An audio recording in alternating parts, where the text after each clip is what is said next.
Hey everyone, welcome to my channel. Today I'm doing day number 13, which is from yesterday, from last night's meditation.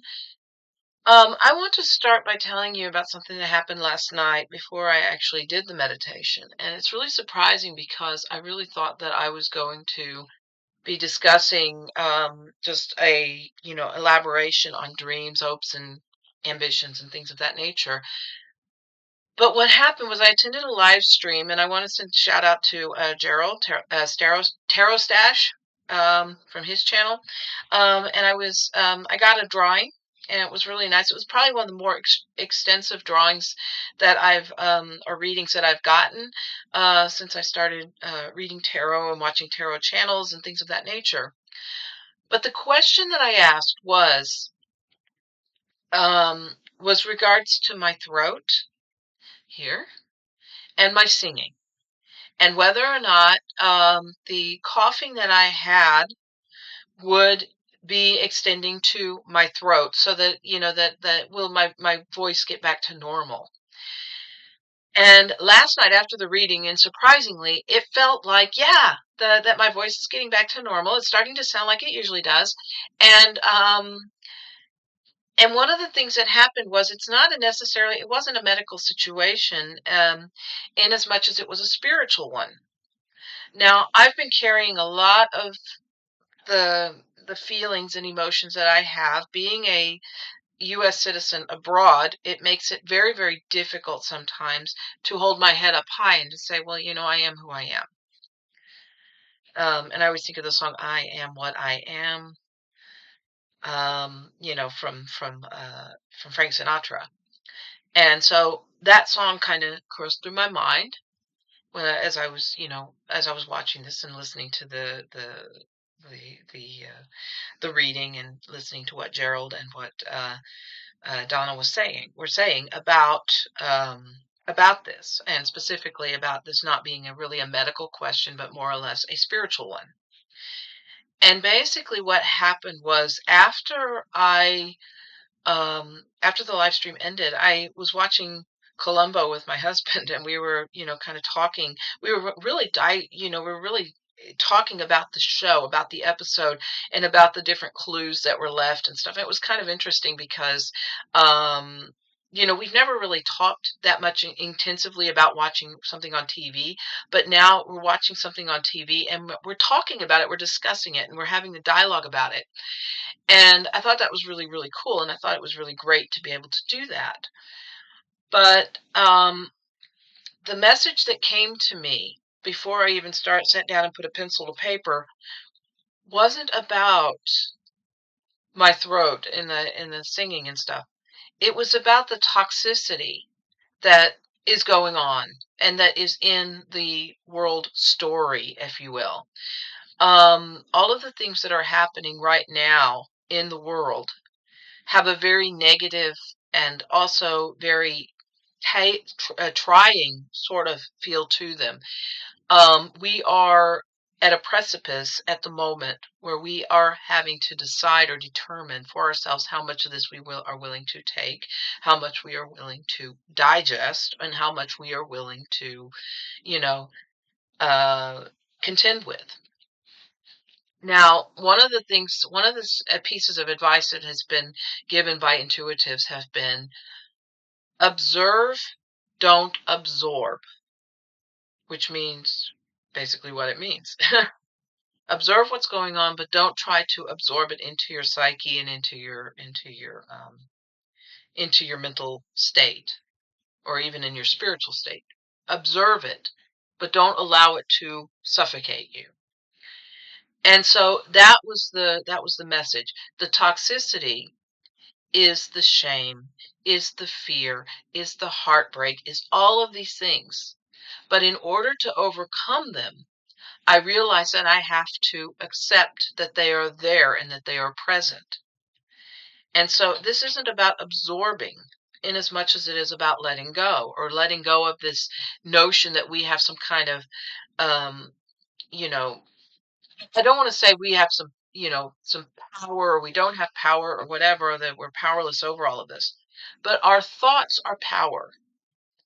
Our thoughts and intentions are where we have the power. So anything that happens in the States, anything that happens in any corner of the world, that when we put our positive energies into that and we acknowledge that we can lift everyone up with positivity and love without saying that we have to change everything, because we are like that pinpoint of light. And I think a few days ago I said we are like the star card, that we are like that pinpoint of light. And each person is a pinpoint of light. We are each and every one of us a part of that light.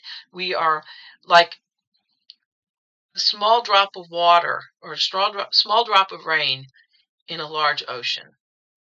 And when we all come together and create that idea that we are stronger than people think. See, the best way to have power over people is to separate them, to divide them up. Say, let's put these people over here and let's put these people over here. Let's find a group of our decided misfits, if you will, and let's put them over here. Let's put them on an island. Let's be the island of misfit toys. Let's just do that. Let's put these, and this separates everybody. So you have your different ethnicities, you have your different orientations, you have your different religions or ideologies, you have spirituality, you have atheism, you have Christianity, Judaism. So all of these things, let's divide them up, because that is the best way that we can conquer them, divide and conquer. And that's what they want to do. And that's what they want to try and do to all of us, is to divide and conquer us. So what we need to do, and this is what came to me after I had this reading done. What came to me was I have to let go and release these toxic energies so that my throat can heal, so that my voice can heal, and so that I can overcome all of the things that are going on. Because without really acknowledging all of the stuff that's happening, I have in some ways absorbed it. Even if I'm not trying to, I have in some ways absorbed it. It has come into my consciousness and it's something that I am thinking about. So, what I have to do is not just observe something, but use it as a tool to pray, use it as a tool to meditate, and then once you speak it, you release it. Let it into the universe. Let the universe do its thing. That's where karma comes in. That's where all these other things come in. So this is the message that I got through all of that. And as I'm speaking now, that is in essence what's happening, is that the messages are coming from my guides, they're coming from spirit. They're telling me, you know, your voice is going to be just fine. You are going to sing again and everything is going to be hunky dory. But the important thing to do and the important thing to realize is that it is up to me to release that toxic energy, to release it, to let it go, and to allow spirit to work its magic in my life. And so that's what I was basically told. So with that said, I'm going to go ahead and do the meditation. And I might pull cards, I might not. I don't know. I'll just see what happens at the end, and see if I'm going to do it. This is a little bit longer than it was before, because I don't know why, but it is. I think I've got, yeah, it's a little bit longer than before, which is really kind of surprising, because I was usually thinking 8 pages, 7 or 8 pages, and I've got like 10 or 11 pages. So it's a little longer, and so I hope you bear with me, and I'm going to go ahead and start. This is for day 13th. This is from January 23rd, 2026. Or wait a minute. No, it's not longer. That was from 2 days ago. Huh. See, I'm a little bit scattywampus. There we go. Okay, yes, now, okay, yeah, now it's like 8 pages. Yeah, that's much better. Okay, so it's day 14. Okay, day 14, January 24th, 2026. I'm recording this on January 25th, 2026, and I'm going to go ahead and get started here. I said, I think last night was an amazing discussion. Amazing discussion. Ramon, I would really like to hear your take on things. You are very logic centric, and you are someone I can come to and who will assist me in understanding why it is I delve into such discussions. And Ramon says, well, you're looking to understand the things that may actually be already understood. You had a dream as a child. You wanted to be a singer. That was your dream. You did not pursue it because you were instructed to go into another direction.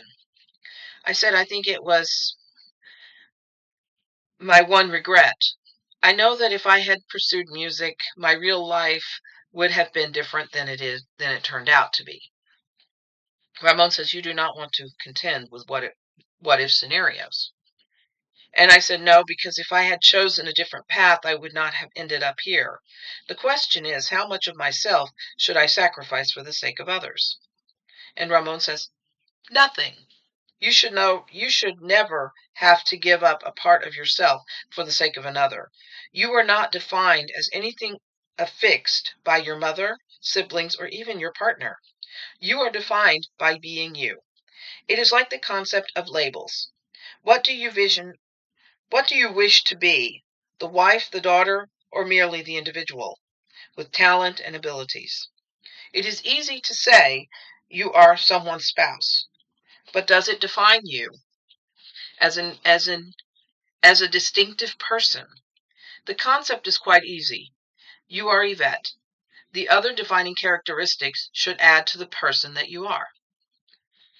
When you said that you want to support your nephew's dream, you were stating clearly and concisely that your own successes or failures were not defined by that statement. You were stating that your wishes with regards to his dreams did not matter. I said, they matter to me. I want to be a supportive person in his life, not act out of selfishness or jealousy. It was not about me. It is about him. Ramon says, then you understood the necessity of being a supportive force for him. Yet, in many instances, you do not see that support reciprocated. I said, it doesn't diminish my wanting to be supportive. Perhaps it only adds to it. I want him to have what I didn't have. Ramon says, that is a meaningful idea and a tremendous sign of character. You see, the idea of support is important.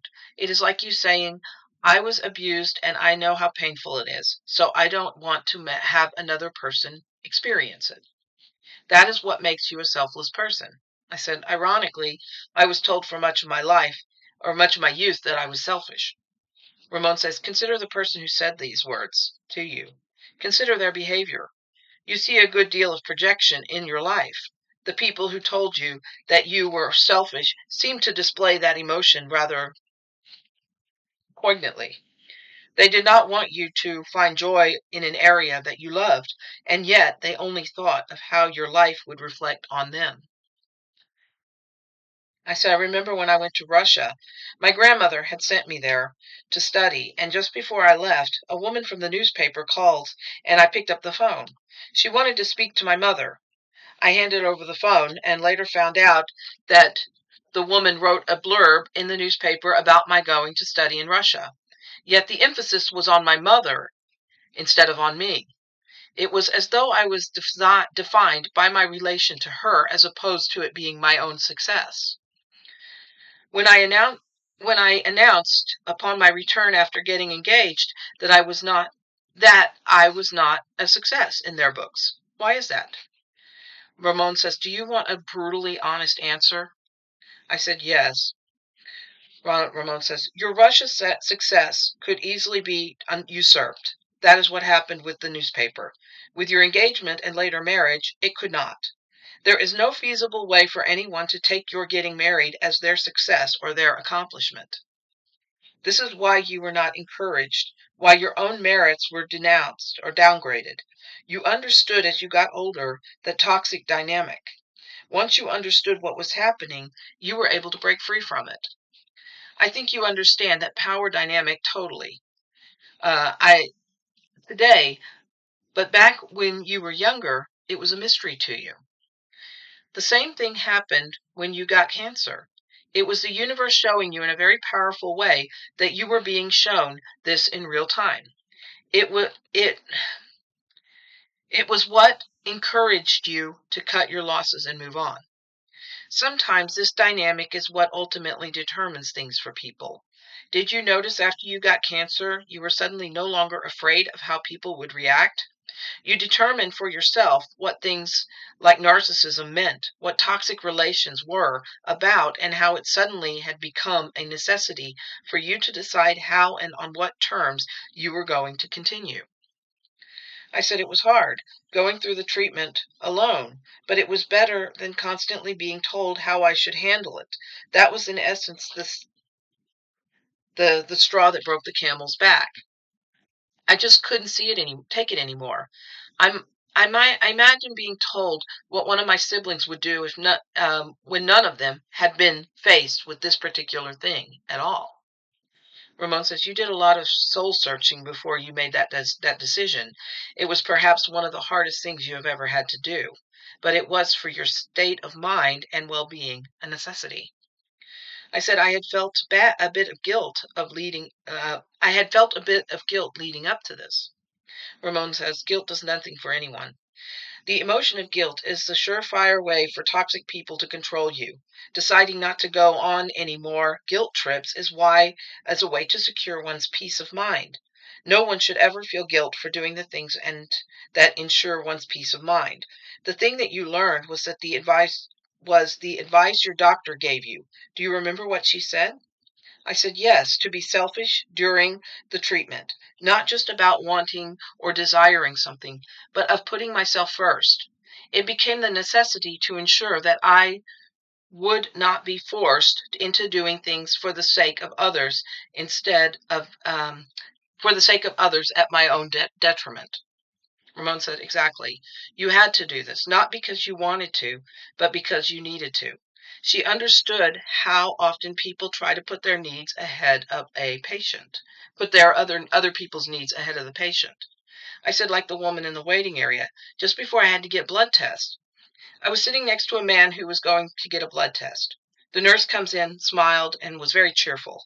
The woman with him turns to me and starts complaining. I don't know why she's so cheerful, she said. It is not appropriate. I said, I would prefer the nurses to be optimistic and cheerful as opposed to being uh, angry, upset, or downhearted. Ramon said, you left an impact on her. I said, I don't know about that. I just know that the nurse was acting like a if the nurse was acting like a grump, I would have not dealt with things in a positive way. Her attitude helped me. That woman who was griping clearly had no idea how it was to be a patient. Ramon says, no, she didn't. The fact that you did allowed her to see that as a patient in this situation that you needed someone with a light or optimistic attitude. I said, I guess it goes to show that when you can please some people some of the time, but not all the people all the time. Ramon says, there you go. Let us close for now and we can continue tomorrow. I said, thank you. I really appreciate you talking to me. He said, I'm always here. That's it. That was the end of it. And I just finished another notebook. So got to get a new one for tomorrow. But anyway, so yeah, that was a very eye-opening thing. And one of the things that I realized is after I woke up this morning, I felt a lot better. My throat didn't feel as tight as it did. And I think maybe this whole thing with my throat has been, and the coughing and all that has been more or less spiritual and not physical. So when I asked a question yesterday on Gerald's channel about the singing and about my voice, um, it wasn't really necessarily about medical advice because I wasn't looking for medical advice. I was looking for a possible spiritual answer to the question. And one of the things that came to me was that I was trying very, very hard to um, delve into all the spiritual stuff that I've been delving into because of a way to sort of obfuscate from everything that's going on, to keep me from going into what's going on or having a feeling about what's going on. And I noticed that this was to my own detriment, that this was not a good idea. So, what I want to do, real quick, I'm not going to pull a lot of cards, but I'm going to pull a few cards. And I'm going to see if this is where if I'm in the right place, in the right frame of mind, with regards to this, and if it's going to help me, um, in the coming days, weeks, whatever, to contend with everything that's happened. Okay. I'm using the Gilded Tarot Royale. I got it for Christmas, and I love it. So, and I'm going to see what cards I get with regards to spirituality, and did I interpret this correctly? Okay, I could go to the yes no cards, but that would be boring. So I decided I'd do the tarot. And plus I need practice anyway with reading cards and stuff. So I figured two birds, one stone, let's go. Okay. So is this going to is too much spirituality too much? Or is it a way to conceal or um block us from a healthy realization of living in the here and now, I guess you could say. So what can you tell me about spirituality in relation to using it as a cover for everything that's going on? So this is a very, there's a really like this fine line here um between the spiritual and the reality, but it's also, when is spirituality used as a diversion tactic as opposed to being used for what it actually is intended as, and that is for higher consciousness and awareness? So let's see what the cards have to say. This is kind of a sort of a cold read. I'm not really sure what the cards are going to tell me. I just want to explore this a little bit, and I'm going to try and not talk too much about the cards. I'm just going to hold them up, and I'm going to maybe say a couple of things about each one, and then just move on. Okay, so that we can get this below 30 minutes. On the 22nd minute. So okay, they're saying, should I stop? Yeah. Okay. So the first card out of the batch is Ten of Swords. This is endings and beginnings. So yeah, the the feeling I get is that the spirituality, or the study of spiritual concepts, ideas, and values and things like that should not completely block us from reality, but it should also enable us to find the helpers, find the Fred Rogers just came in and said, "Find the helpers, Yvette, find the helpers, find the helpers." So this is like maybe the end of something really, really difficult and the beginning of something new. So maybe that's what this is. The spirituality is something new, and it's not. Maybe it's not as much of an escape as people think. Crossed with the Queen of Pentacles. This is the. This is the. Um, I think this is the confident and compassionate Queen. Let me just make sure. Make sure I know this. Um, Queen of Pentacles, materially secure, warm, generous, practical. Yeah, practical. That was the word that stood out. So practicality, and they said call practical spirituality, I think is what this is kind of coming to me as, this practicality. So yeah, it is that balance between, you know, keeping a level balance about spiritual things versus reality, and using spirituality not as a crutch to deny, but as a tool to learn. So that's what I get. The underarching energy is the King of Swords. And the King of Swords is the cool, detached, intriguing, and strong king. So it's a masculine energy. So underlying everything is that detached. And spirituality has a tendency to kind of detach people from what's going on. And so I'll keep going. In the immediate past, we have the Six of Swords. This is chartering new territory, going, getting beyond troubled waters and moving into calmer seas. So take it as you will. And overarching energy is Six of Pentacles. This is about nostalgia.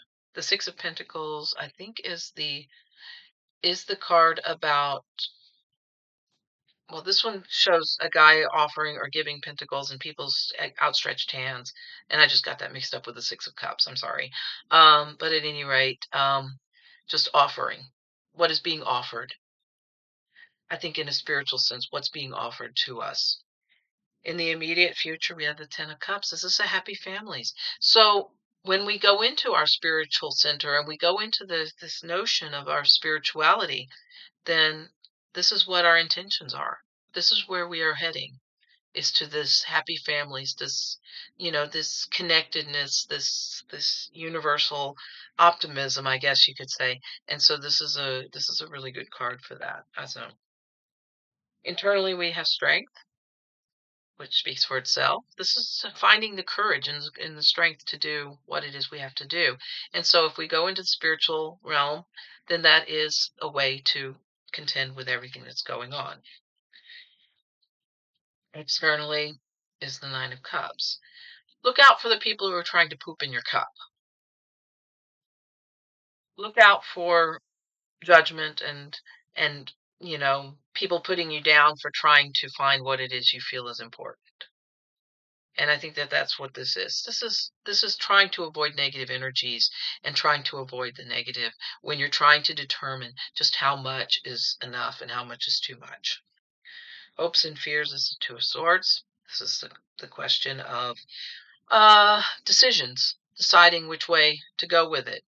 I see it as the logic versus the spiritual. So what is more important? And the funny thing is, I say logic because logic is what Ramon is based in. He is absolutely based in logic, but at the same time balancing out that notion of spirituality with regard to being logical. So I think that that's what it really is about. It's being able to find the spiritual within all the logic and within all the talk that's going on outside. Final outcome is the Queen of Swords. This is the feminine energy and independent and no nonsense. And there's a strong sense of fair play. So regardless of what happens, regardless of how much we go into the spiritual, how much we go into the logic, how much we go into reality versus idealism, we are the strong, independent, and we believe that the right will ultimately prevail, regardless of how we see it, if it's spiritual or logical or what have you. The right, the logic is that we may be sitting there thinking, oh, what are we going to do? What are we going to do?